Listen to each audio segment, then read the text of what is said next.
Olá, meus irmãos, minhas irmãs, tudo bem com vocês? Para mim é uma grande alegria, sempre, através da abertura da Palavra de Deus, podendo estudar junto lições tão preciosas contidas no Escrito Sagrado. Eu gostaria, antes de iniciar essas considerações, de convidá-los para uma palavra de oração. Santo Deus, muito obrigado, Senhor, por mais esse momento tão importante em nossas vidas, de buscarmos sustento, de buscarmos o conhecimento que vem realmente conduzir a nossa fé e dirigir o nosso foco neste velho mundo, Senhor. Para que possamos, em tempo hábil, cumprir com a missão que Tu tem confiado a cada um de nós. Santifica-nos, Senhor, na Tua palavra, porque a Tua palavra é a verdade. Te pedimos essas bênçãos agradecidos em nome de Jesus. Amém, Senhor.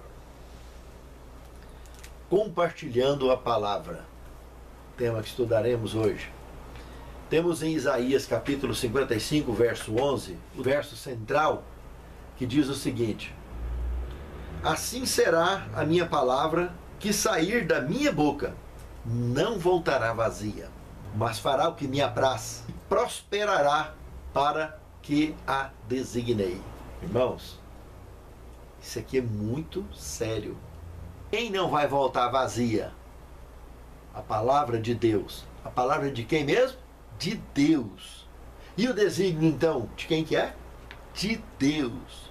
Tanto a palavra é de Deus, quanto os desígnios são de Deus. Irmãos, isso aqui está falando, em poucas e boas, que a conexão com a palavra, com essa palavra de Deus, faz alterações em nossas vidas, irmãos. É como se fosse um programa de computador, que ao baixarmos o tal programa e ao acessá-lo, conseguimos fazer alterações para lá ou para cá. Só que no programa do computador a gente faz essas alterações. Esse aqui, como é divino, ninguém altera nada. Aí está o X da questão.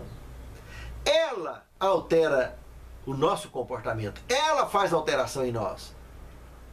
Porque é Deus quem faz. E a palavra dele é viva.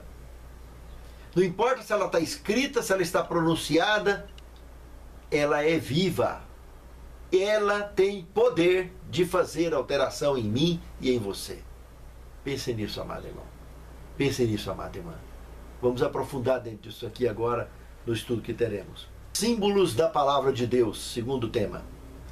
Se estudarmos Salmo 119, 105, Jeremias 23, 29, Lucas 8, 11 e Mateus 4, 4, concluiremos sem sombra de dúvidas que as figuras mencionadas em cada texto desse aqui, como lâmpada, fogo, martelo, semente e pão, têm profundo fundamento aplicativo na minha e na sua vida. Quando ela fala que ela é lâmpada, é um holofote que brilha nas trevas desse mundo, e eu e você podemos andar com segurança. Quando fala que ela é fogo, eu me lembro até do Jesus falando: como eu queria que esse fogo incendiasse a terra logo. A vontade que ele tem, irmãos, de concluir a missão dele logo, não só no Calvário, mas da redenção plena de vir buscar eu e você.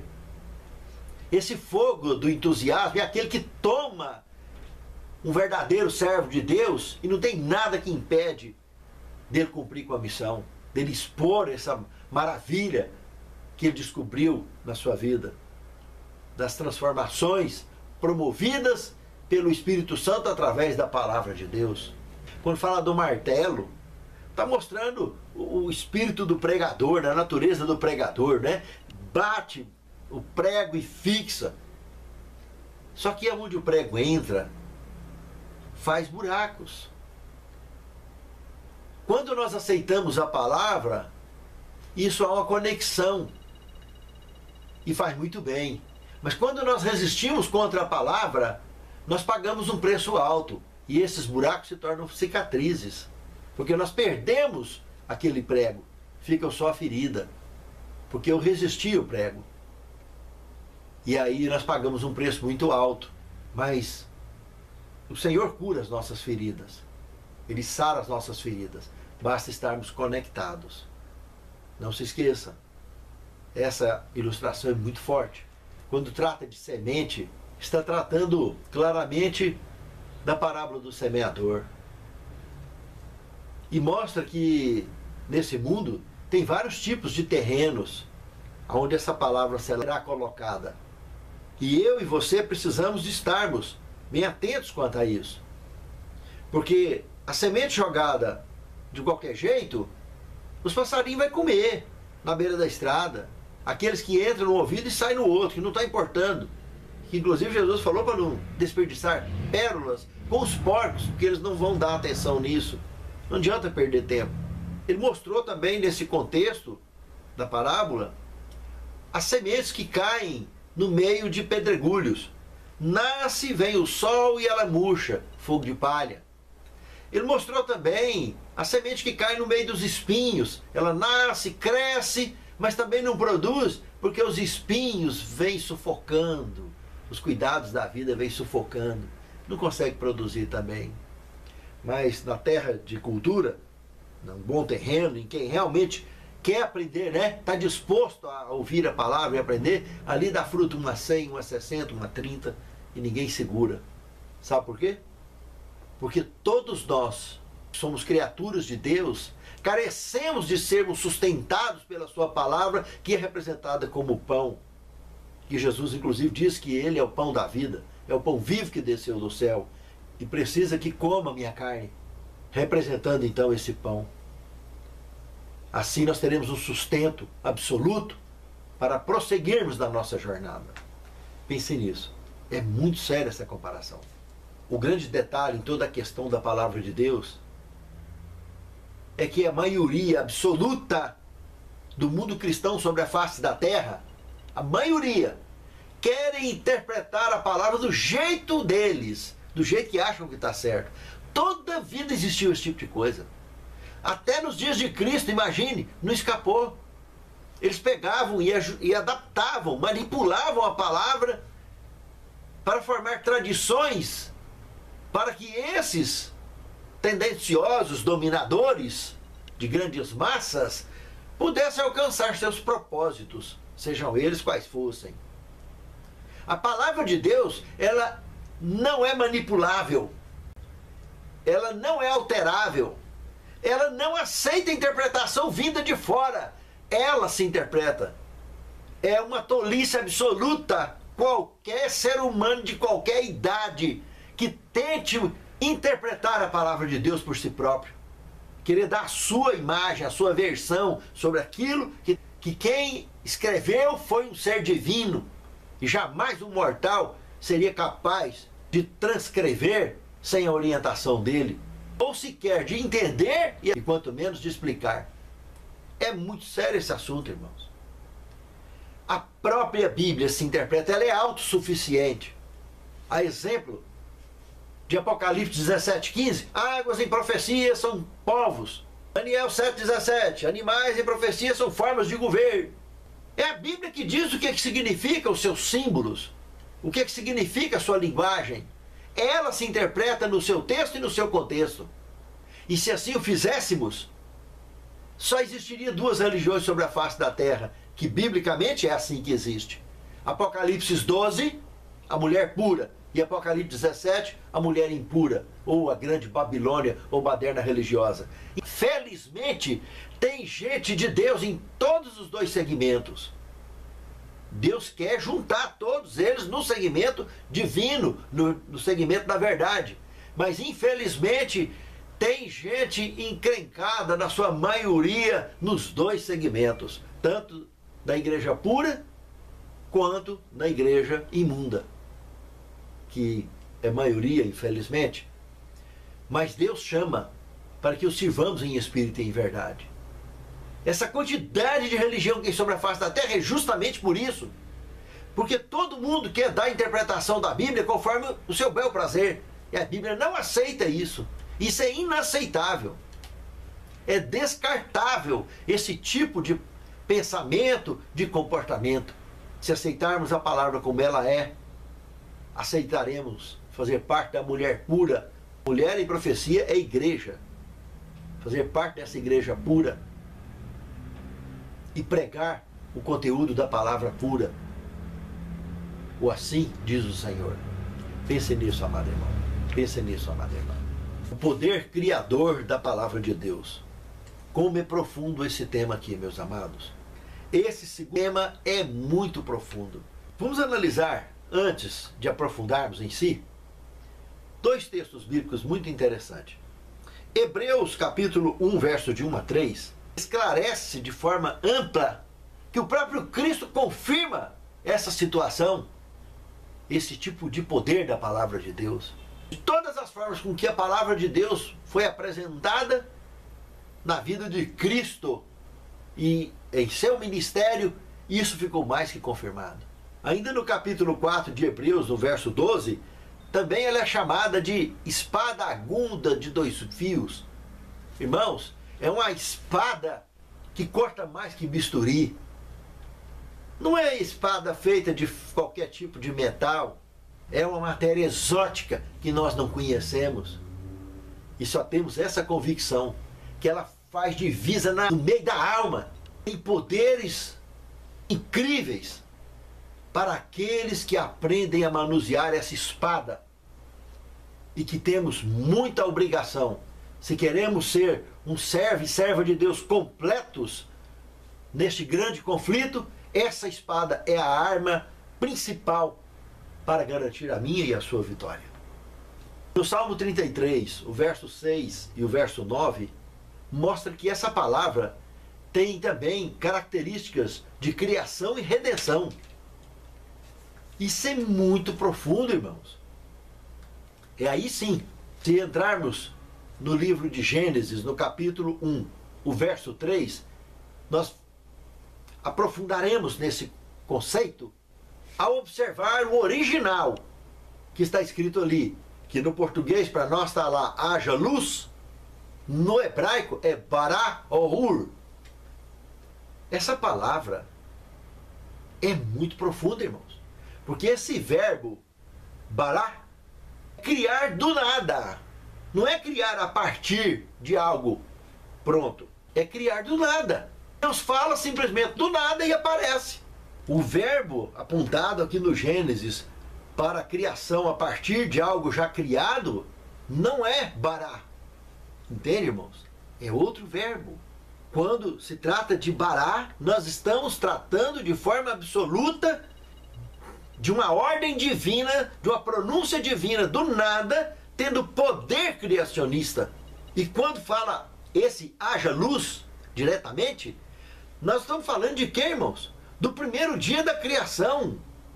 Presta atenção, o sol só aconteceria no quarto dia da criação. Quando Deus falou, haja luz, preste atenção, onde estava a Santíssima Trindade. O Espírito movia sobre a face das águas, está aí no verso 1 e 2. O Filho dele estava lá na posição em que seria feito o sol, para de lá ele projetar essa luz do nada, o suficiente para cobrir 50% do planeta Terra e dar condição de vida para o planeta Terra para seguir com o resto da criação, até chegar no Sol e poder, a partir de então, o Sol assumir esse lugar aqui no governando a dia no planeta Terra. Porque aqui, no desfecho do haja luz, e Deus viu que a luz era boa, e foi tarde, manhã e o primeiro dia. Foi um ciclo de 12 horas escuro e um ciclo de 12 horas claras, normais, como se existisse sol ali. Como se o sol tivesse feito isso. Mas não foi o sol, foi a luz divina. A mesma luz de Apocalipse 21, 23. Essa mesma luz que está lá no reino eterno hoje. Lá não precisa de sol. E quando ele vier para cá, não vai precisar de sol. E se não vai precisar de sol e ele não vai destruir o sol, obviamente que o nosso planeta, então, Apocalipse apresenta como novo céu e nova terra. Então é novo. Então ele está fora do eixo velho dele. Vai sair fora do eixo dele, o Sol vai continuar aqui normal, os demais planetas continuam ali, Marte, Júpiter, etc. Continua tudo ali. Mas se o Senhor vai sair do terceiro céu e se mudar para cá, vai estar conosco para todo sempre, todo o universo passará a girar em torno desse planeta. Isso, consequentemente, o nosso planeta será o maior do universo e a nossa galáxia seguramente será a maior do universo. Essa modificação ocorrerá no novo céu e na nova terra, onde eu e você vamos estar fazendo parte. Isso é muito profundo, irmãos. Mas a palavra de Deus tem poder criativo, como nós estamos vendo aqui. Cria do nada, transforma e redime. Basta estarmos conectados. Ela faz alterações no nosso pensamento e no nosso comportamento. Conectados com essa palavra, nós estamos conectados com a divindade, estamos conectados para a honra e glória de Deus com a vitória, meus amados. Pense nisso, é muito sério. Colaborando com esse tema, nós temos aqui duas citações que eu gostaria de fazer. Uma que o próprio autor do manual citou, e Deus o usou para apresentar uma sabedoria muito grande, onde ele diz o seguinte: a palavra de Deus é viva. Ela tem o poder de realizar as coisas que ela declara. As palavras humanas podem falar do que existe, mas Deus fala de coisas que ainda não foram feitas e em seguida as cria pelo poder da sua palavra. A palavra de Deus é criadora. A palavra audível que procede de sua boca tem o poder de criar tudo o que proclama. Veja que entendimento claro sobre essa afirmação da palavra de Deus. E uma outra citação é da Pena Inspirada, o livro Educação, página 126, que diz o seguinte: a energia criadora que trouxe os mundos à existência está na palavra de Deus. Pense, irmãos, que coisa mais impactante essa afirmação. A energia criadora que trouxe os mundos à existência está na palavra de Deus. Pensa, que coisa mais séria, irmãos. Deus fala e as coisas surgem ou desaparecem. Tudo pelo poder da palavra. Lembra de Cristo quando mandou a natureza calar? A tempestade calou. Lembra quando ele amaldiçoou a figueira e a figueira secou imediatamente? Entende, irmãos? É muito sério. Nós estamos falando de um Deus absoluto que criou tudo para funcionar num desígnio pleno de perfeição. E tudo que não se encaixar com isso será descartado, eliminado, no simples toque da sua palavra, porque tem energia criadora e tem energia de extinção, como um gigantesco buraco negro que engole qualquer constelação e devora em fração de milésimos de segundo. Pense nisso, amado irmão. Pense nisso, amado irmão. O quarto tema, os benefícios de estudar a palavra de Deus. Irmãos, podemos analisar aqui vários textos bíblicos que indicam e confirmam essa afirmação desse tema. Pedro, em 2 Pedro 1,4, diz que somos coparticipantes da natureza divina. Tiago 1,21 diz que ela é poderosa para salvar até a nossa alma. Lucas, ao escrever o livro de Atos, no capítulo 20, verso 32, diz que ela tem poder para nos edificar e para dar herança entre os que são escolhidos, entre os que são santificados. Paulo, em 2 Coríntios, capítulo 3, verso 18, diz que ela nos transforma ao contemplarmos o Senhor e nos faz semelhantes a Ele, graças à conexão com a palavra de Deus. Portanto, meus irmãos, a Bíblia, a palavra de Deus, aceitar ela como ela é uma forma de bênção de Deus para nós, para transformar a nossa vida e nos fazer pessoas melhores. E principalmente, pessoas competentes que possam cumprir com a missão que Ele tem confiado a nós. Pense nisso, é muito sério. Quinto tema, aplicando a palavra de Deus. Olha o que Paulo disse em Efésios 3, verso 20. Fazer infinitamente mais do que tudo quanto pedimos ou pensamos, conforme o seu poder que opera em nós. E olha o que diz em Romanos 8,32. Aquele que não poupou o seu próprio filho, antes por todos nós o entregou. Porventura não nos dará graciosamente com ele todas as coisas? E Pedro? Olha o que Pedro diz em 2 Pedro 1,3. Pelo seu divino poder nos têm sido doadas todas as coisas que conduzem à vida e à piedade. Se compararmos então 1 João 1, 7 a 9 com Filipenses 4, 13 e 19, veremos, meus irmãos, que Deus é um Deus amoroso e infinitamente poderoso. Isso é incompreensível, a extensão, não é simplesmente mortal, irmãos. O Senhor é amoroso e infinitamente poderoso. Pense nisso. Mas tudo isso só tem peso se eu e você aceitarmos a palavra. Porque se não aceitarmos a palavra, olha o que aconteceu aqui em Mateus 13:58. Na região que Cristo foi criado, em Nazaré. Aqui está dizendo que poucos milagres foram feitos ali, porque a palavra dele foi rejeitada. E ele foi rejeitado lá. Por isso que ele usou aquela expressão do santo de casa, que não faz milagre, né? O profeta não é muito bem recebido em sua própria terra. Meus irmãos, isso acontece mesmo. Muitos grandes pregadores são grandes pregadores em várias outras igrejas, mas a própria igreja dele, quem sabe, não pode ouvir, não aceita ouvir a palavra.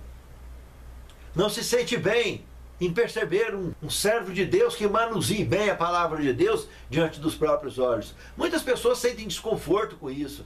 Aqueles líderes religiosos, dada a região onde Cristo foi criado, não conseguia conceber a possibilidade daquele indivíduo, filho do marceneiro, agora fazendo milagres e conduzindo multidões rumo ao reino eterno. Alguém que deu nova vida, nova visão ao sentido da vida e que combateu de frente o preconceito. É isso. Rejeitam e aí não tem como prosperar com a palavra. Vai entrar no ouvido e sair no outro. Mas quando a palavra é aceita, aí ela faz mudanças, transforma, faz verdadeiros milagres. Verdadeiros milagres nós viveremos e assistiremos em todo o tempo em que estivermos conectados com a palavra de Deus. Pense nisso, amado irmão. Pense nisso, amado irmão. Sexto tema, compartilhando a palavra. Vocês lembram de Atos capítulo 4, verso 20, onde Pedro e João pregavam com tanta sabedoria e os líderes da igreja local, judeus, os líderes da igreja de Cristo, começaram a pressioná-los e acabaram até por torturá-los, para que eles parassem de falar aquilo, mas eles ficavam impressionados de onde estava saindo tanta sabedoria dos lábios de pessoas iletradas, como era o caso desses dois pescadores. Então, irmãos, a inveja é o maior câncer que um líder religioso ou que um ser humano, um simples mortal, possa acariciar. É um tumor que corrompe a alma, corrompe os desígnios da palavra de Deus. Não adianta. A inveja cega a visão e ativa o ódio. Consequentemente, já era salvação. Entende, irmãos? Tem que tirar isso. Esse câncer foi adquirido por Lúcifer no céu e um anjo de luz perdeu a salvação. E continua vivo até hoje. Não importa em que altura na vida espiritual esse indivíduo tenha alcançado. Pense nisso, amado irmão. Pense nisso, amado irmão. É muito sério esse assunto. Porque Eclesiastes, capítulo 3, do verso 1 ao 8, fala que tem tempo para tudo, irmãos. Para plantar, para colher, para ouvir, para falar. Entender isso é uma questão de sabedoria que é doada por Deus para mim e para você. E se deixar passar o nosso tempo, pode ser tarde demais, irmãos. Quando cair a primeira praga, muitos que estão entre o povo de Deus vai pintar a primeira praga e sair do meio do povo de Deus para se tornar seus piores inimigos. Por quê, irmãos? Por quê? Será que esses caras não são justamente os indivíduos que querem interpretar a Bíblia do jeito que acham que está certo? Que quer dar a sua própria versão de interpretação sobre a Bíblia? E querer, de alguma forma, tirar proveito disso? A palavra de Deus é absoluta, irmãos. O assim está escrito é absoluto. Ele se interpreta.